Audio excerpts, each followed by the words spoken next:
കവിത അച്ഛനാകണം.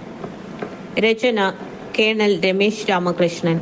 ആലാപനം ജ്യോതിലക്ഷ്മി. അച്ഛനാകണം. അച്ഛനെ അറിയണമെങ്കിൽ സ്വയം ഒരച്ഛനാകണം. പിന്നെ വയസ്സാകണം. അപ്പോഴേക്കും അച്ഛൻ എന്നേക്കുമായി പോയിട്ടുണ്ടാവും. മിക്കവാറും എല്ലാം മറന്ന്, പരിഭവങ്ങളൊന്നും പറയാതെ, കണക്കുകൾ ആരോടും ചൊല്ലാതെ, ഒരു നന്ദി വാക്കെങ്കിലും ആരിൽ നിന്നും കേൾക്കാതെ, ജീവിതചക്രം കറക്കിക്കൊണ്ട് എന്നേക്കുമായി ഒരു പോക്ക്. അമ്മയെ എല്ലാവർക്കും അറിയാം. ഗർഭപാത്രത്തിന്റെ സുരക്ഷിതത്വം, മുലപ്പാലിന്റെ ഗുണവും രുചിയും എല്ലാവർക്കും എന്നും ഓർമ്മയിലുണ്ടാവും.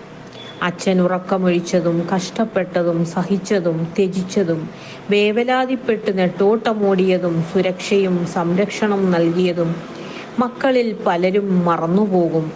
അച്ഛനെ അറിയണമെങ്കിൽ വയസ്സായ നിസ്സഹായനായ അച്ഛനാകണം.